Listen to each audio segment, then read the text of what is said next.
Hello, traveler, and welcome to a special episode of Safyre.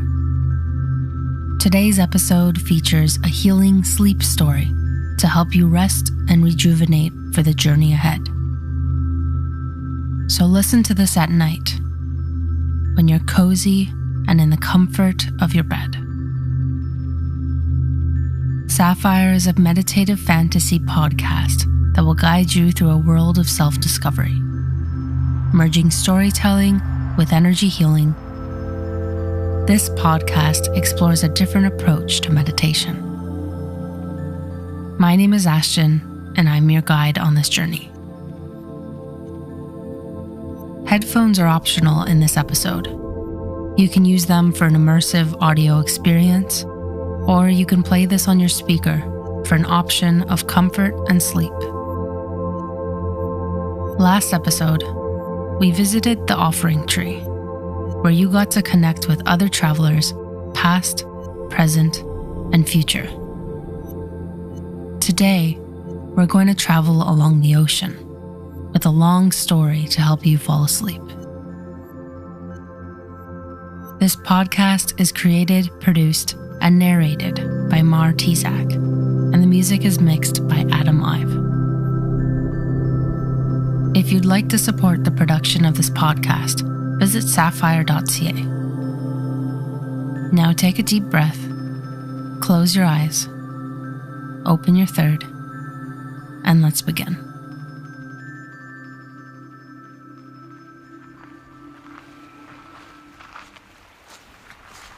How has it been connecting with the item you found by the offering tree?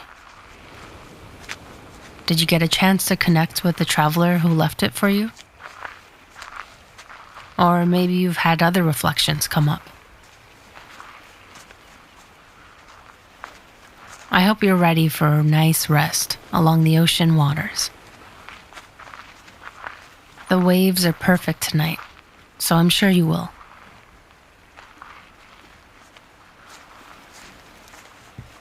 We'll be traveling in this boat I made towards the island.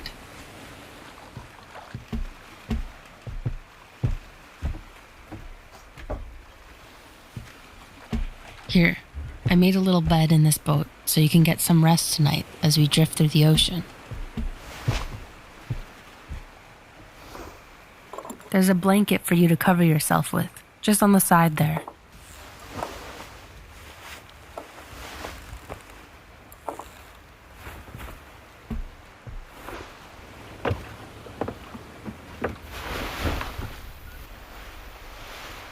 What does this bed look like to you? Can you tell me what it's made of? It should be very comfortable, but if it's not, that's okay. It all depends on how you see it.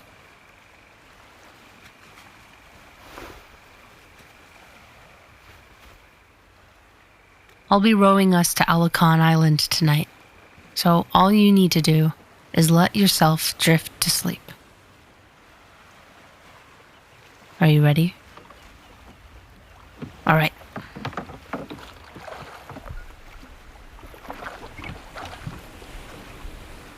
It's hard to choose between the forest and the ocean.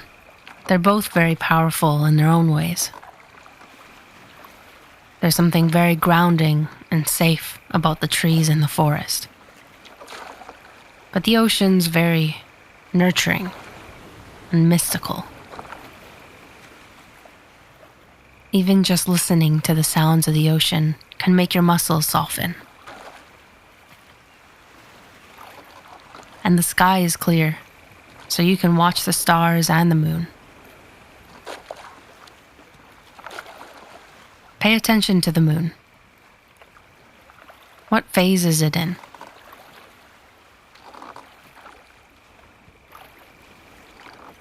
It could tell you a lot about your own cycles.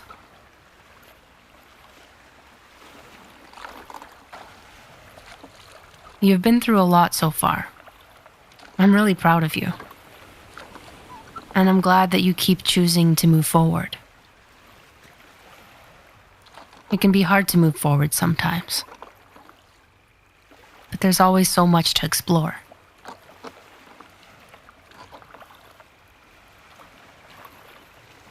Tonight, I'm taking you through the ocean, toward Alacon Island. It's best to get some sleep before we get there, because Alacon Island is challenging to navigate. There are many echoes that gather there, belonging to the souls who left this world behind. They can't actually do anything to us, but they carry a lot of pain and neglect. And just as you know in your waking life, being constantly surrounded by that in others can bring your spirits down if you don't have proper boundaries. But the reason that echoes gather there is the same reason we're going. That's where the healing waters of the Ashtyn Falls are. Right in the heart of the island.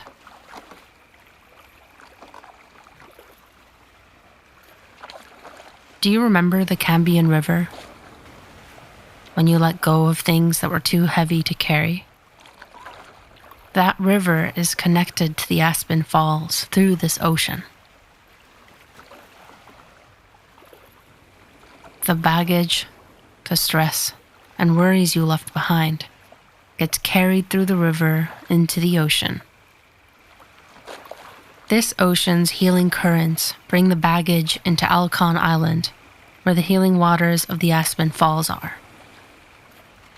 Anything that was dense and couldn't be let go of so easily will be transmuted there into something that will help you step into yourself. Lucky for us, these waters are calm tonight. A perfect setting for sleep.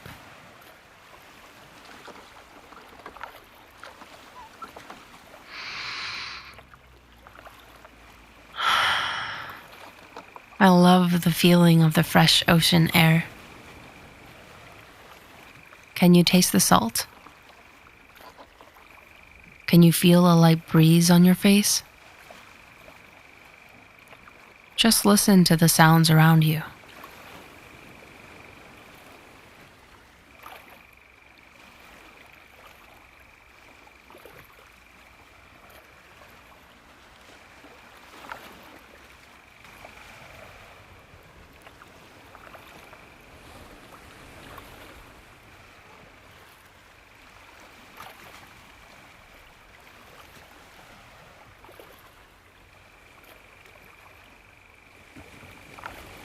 There's a story of the ocean here.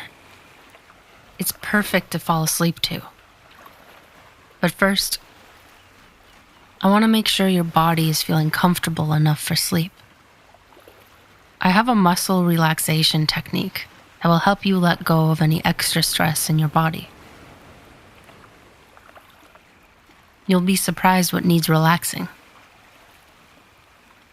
Let's start with your toes. Lift your toes up and hold them there. And let go. Now curl your toes into your feet and hold. And let go. Clench your calves tightly. And let go. Now squeeze your knees and point them toward each other. And release. Clench your thigh muscles. Hold them. And release.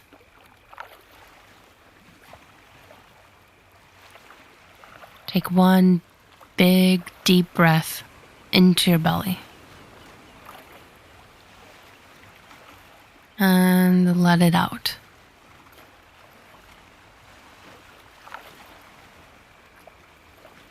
Now clench your hands tightly. And let go.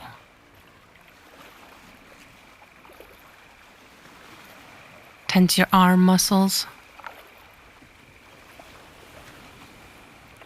And let go. Squeeze your glutes and release.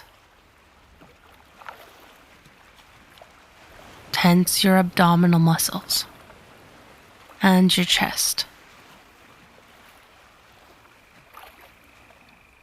And let go.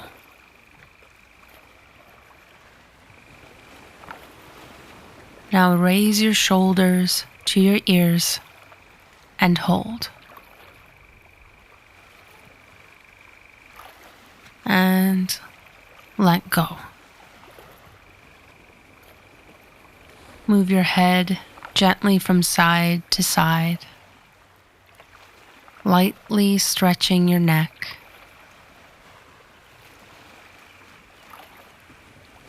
Purse your lips tightly and let go. Don't forget to breathe.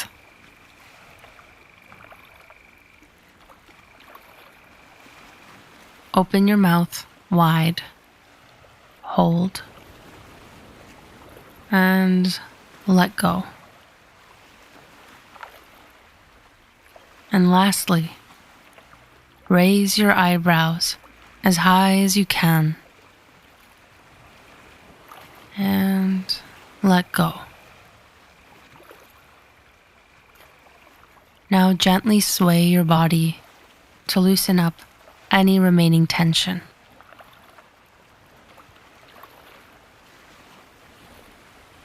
And that's it.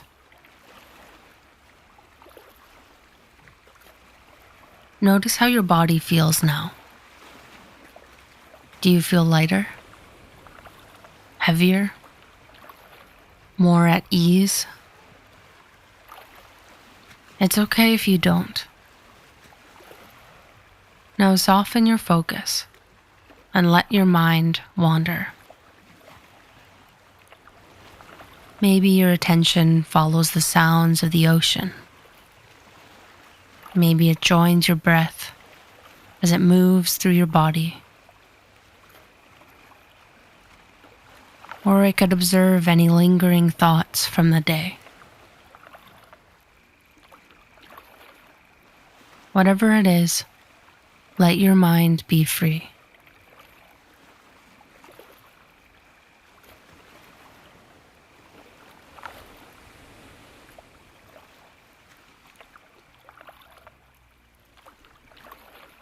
Okay, if you're ready, I'm going to tell you an old story about the civilization that lived in the ocean. As you drift to sleep, these waters will heal you. All you need to do is ask. Take some time now to consider if you'd like any healing, or if you'd rather just listen to my story and sleep. That's okay too.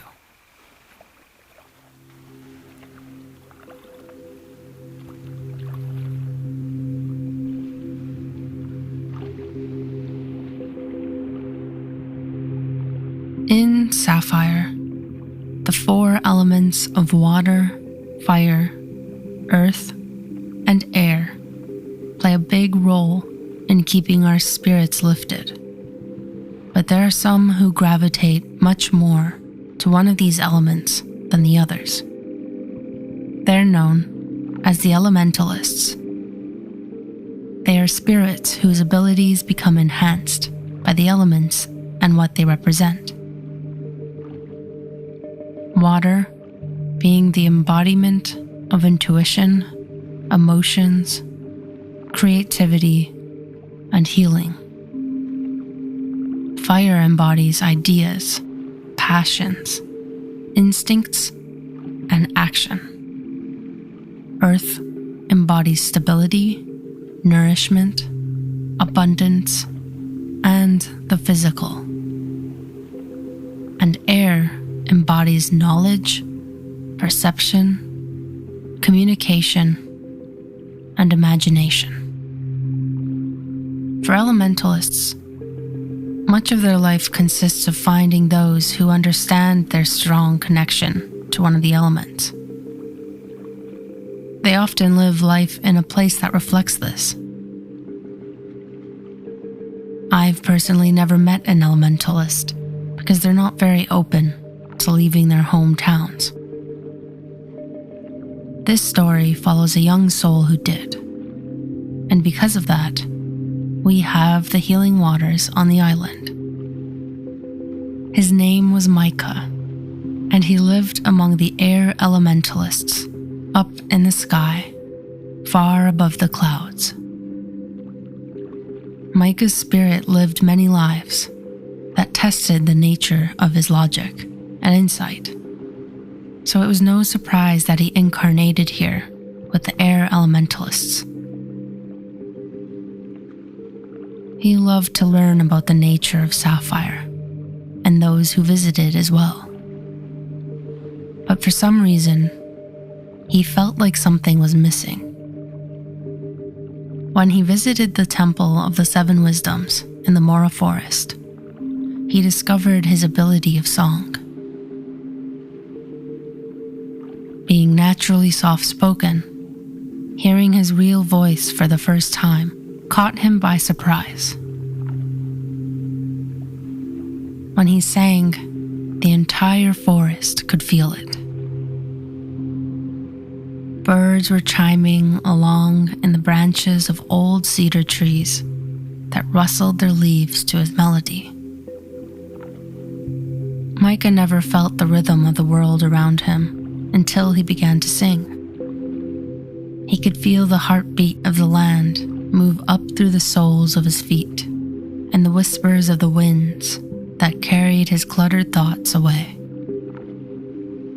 Being in that forest brought him a newfound love of life. But as he returned to the air elementalists, his voice cracked. He couldn't sing at all. Micah tried many times to show his power to his family and friends, but it never came out the way it first did.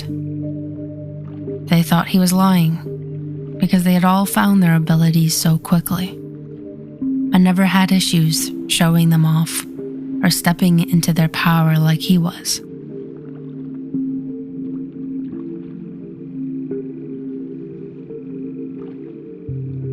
With a cracked voice and a bruised ego, Micah turned to the moon one night for guidance, hoping he could reconnect with his voice. He sat on the edge of the sky city, with his feet hanging off the cliff, gently tapping his heels to the ground. Then he started humming to himself, some kind of melody that came from what felt like a deep dream. As he began to hum this melody, he could hear it echoing back to him from below, far past the clouds. That night, Micah followed this melody in a dream of the ocean. A ringing voice repeated this melody, soft, fluid, and distant. It was hard to figure out where this voice was calling from, but it was the only thing that could capture his attention. Micah tried to follow this voice, but it wasn't clear which way he should go. Learning to move through water wasn't as natural as moving through the air. Though he tried to picture himself flying, it felt like the water was actively moving against him. Still, he tried to navigate the ocean. It wasn't what the air elementalists thought at all. They believed the ocean was intoxicated with dark and disgusting creatures, that it would smell terrible, and that any air elementalist who traveled would drown. But as Micah explored further, he learned he didn't need to hold his breath like so many others learned to do. And so he cried, deeply, for the first time. Something as simple as breathing was robbed of him here, only because of rumors handed down by generations. He could finally feel the weight of his spirit's breath leave his body in tears he'd long held back. Tears filled with unconscious memories, released into the ocean around him. And as he let it all out, he felt himself getting lighter. The voice in the distance became muffled until it was no longer audible. Still, he tried to look for it. Micah swam deeper into the darkest hues of blue and green, where he wouldn't be able to tell his surroundings.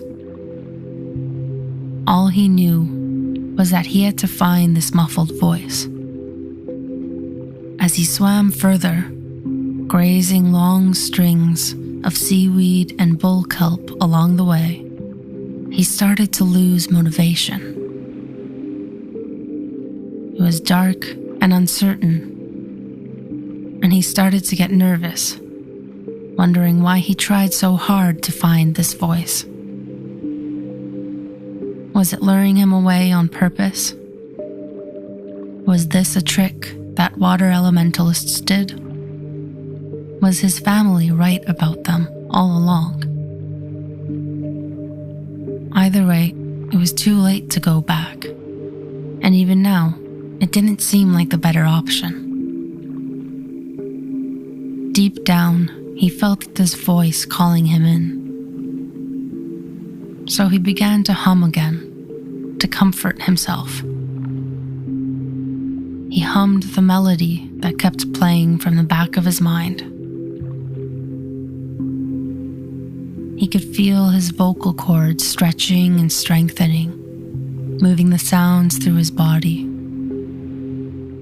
Slowly, the nervousness and despair drifted away from him, with the water in the ocean. Swiftly, his humming became a gentle song that cracked his heart open. Even without words, there was meaning in every sound he made. Finally, through the darkest hues of the ocean, came light. He found the civilization of the water elementalists.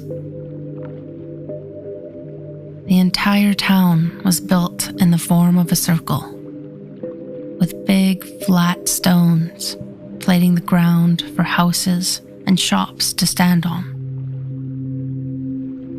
They were lined up around the town center, where many spirits were gathered, hovering in the water. The largest plate, standing in the center of the town, had a symbol on it. It was a symbol that looked different to everyone, but meant the same thing. The symbol of healing. Micah observed in awe the architecture of the town and the detailed structure of the buildings. He knew very well that this was the work of the earth elementalists. They used to build homes for the air elementalists as well. They looked almost identical to the ones in the water. The air elementalists didn't just stop working with water. They stopped working with any other elementalists long before Micah incarnated. They were too stuck in developing their own new ideas, which didn't include the works of earth, water, or fire. Micah wondered what it would be like working with other elementalists, mourning the connection between them all. In the center of the town, there were produce vendors on the ground, selling anything from items to food to those who swam by. As Micah swam through the underwater city, he passed by other spirits who knew instinctively that he was not of this place. He couldn't move the way they did, like fish in the water. He was struggling to follow the currents of the ocean, flapping his arms hopelessly while others passed him by. The way of the water was never judgmental or impatient with him. These people held eye contact with such an inviting and compassionate nature. The air elementalists would never hold eye contact for longer than a second, whereas Micah could stare into the beauty of the water elementalist's eyes forever. The voice Micah heard from before, which mirrored his melody, came up again from behind a building whose walls were draped with seaweed. Micah swam between the two houses and found himself at the edge of the water civilization, where two other spirits were standing. Their names were Alden and Valley. Both looked like water elementalists, with longer feet and arms. Alden was shorter and slender looking, while Valley was twice as tall and wide as Micah, smiling happily at him. They knew he was an air elementalist from the way he struggled to reposition himself from floating to standing on the soft, cool stone. Alden and Valley welcomed Micah with open arms and asked him how an air elementalist could find this place. Micah explained that moving through dark and unsettling waters was a very unnatural thing for an air elementalist to do. They preferred to see everything before moving forward. When Micah told Alden and Valley about the voice he'd heard, they immediately sought to help him. They too could hear this voice. It was the healing call of the ocean. It was what the water elementalists praised anytime they could hear it calling them. But this voice wasn't always there. It seemed, with the rise of the Nevedon's journey, that the voice was harder to connect to. It was either redirected somewhere else, the moment one could feel its healing, or it was muffled by the Nevedon. Micah wanted badly to help the water elementalists, knowing that just feeling the healing call brought him to tears. Alden and Valley were already trying to find ways to work with the healing, but their abilities weren't enough. Alden was able to sense from miles away where they needed healing. He could hear or feel if someone was seeking help. Valley could manipulate the currents of water and create streams and riptides from the energy between her palms. When Micah told them of his voice, they knew that he could help them. At first, he was reluctant to sing. The last time he tried, his voice cracked. How would this be any different? As if he knew he was feeling this, Alden encouraged Micah to feel the voice come up from within him. And as he did, he began to hum. The humming rippled through his heart, out to Alden and Valley. It turned into song once more, and just as Micah could hear the call of the ocean returning to him, he woke up from his sleep, back in the sky. Frustrated and upset, Micah stormed out of his room and out of the house where he could sit on the edge of the land. It was just a dream. The voice, the water elementalists, Alden and Valley. But it felt so real. He could still taste the salt water in his mouth and feel the ocean holding him in space. When he told the air elementalists of his journey, they told him that the water elementalists were no longer there. That long, long ago, they were destroyed by the Nevedon. Micah refused to believe this. He had to go back. He had to see for himself. But the only way he knew of getting to the water was from the ground below, and the only person he could ask to fly him down was his sibling, Zeke. Zeke was the type of person who would question and judge any idea of Micah's, but he was also very trusting with a secret.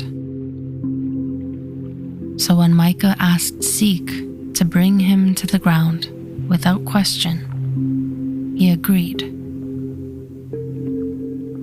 Zeke thought Micah wanted another chance with the Temple of the Seven Wisdoms to reconnect with his power. But as soon as they got to land, Micah went off into the ocean.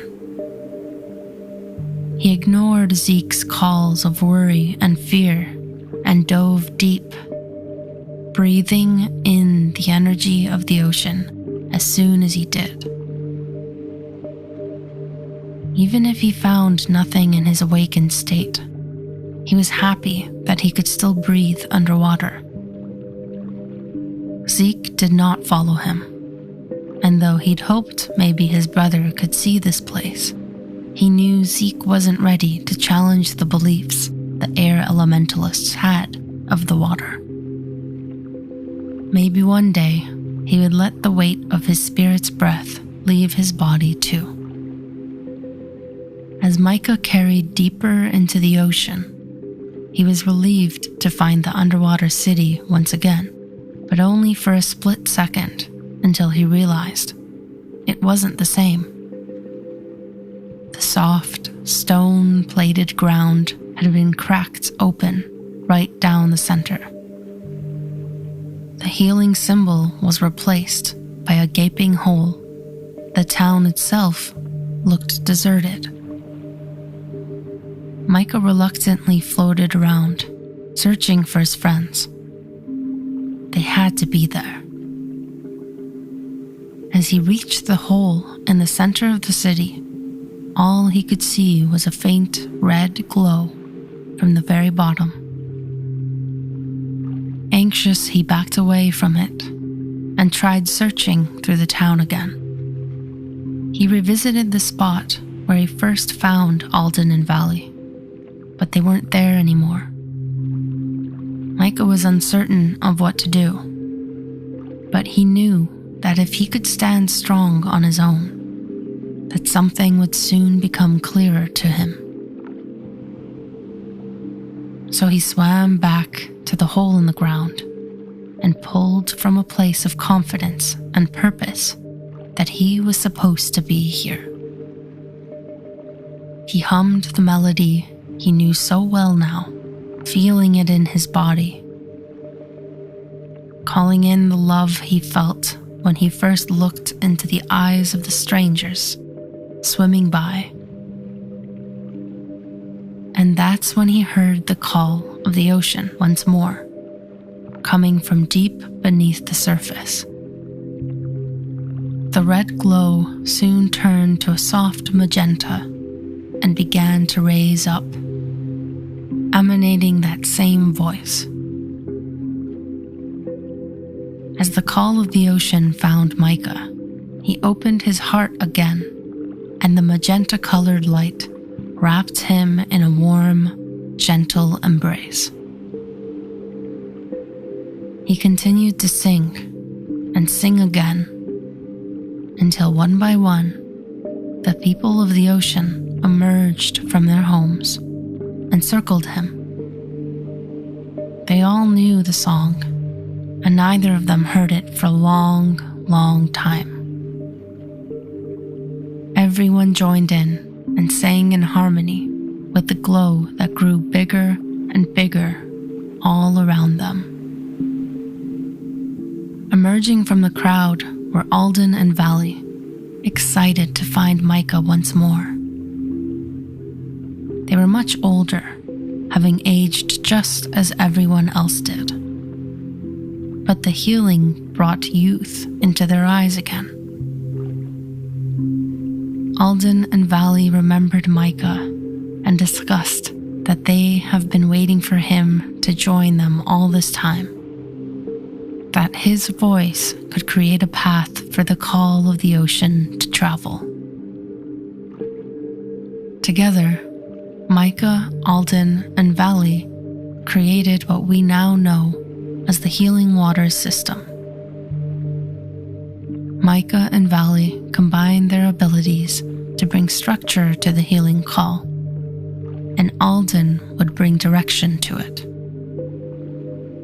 Eventually, they found Alacon Island and created the healing waters for everyone, elementalist or not, to access the healing waters when they were brave enough to release the weight of their spirit's breath. Of course, they eventually left Safyre long before the seal was created, leaving this healing system behind to last forever. Sometimes, if you listen hard enough, you might be able to hear the ocean's call yourself. So I know that was a long story, and I hope you enjoyed it. It really is beautiful to know how we could all work together in Safyre, or any world, really. Hey, if you're still awake, I hope you can take some time to feel the learnings of that story. There's a reason it's so powerful. Many travelers who come to Safyre have trouble feeling their emotions. That's why this water is so important. It gives you extra space and love to just be.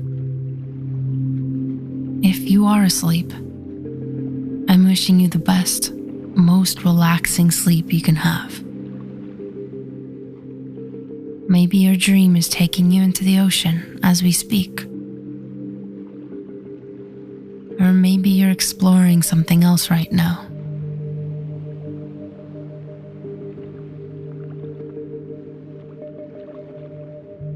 We still have a long way to go. So sleep well and just listen to these sounds until your eyes get too heavy and your body sinks into your bed.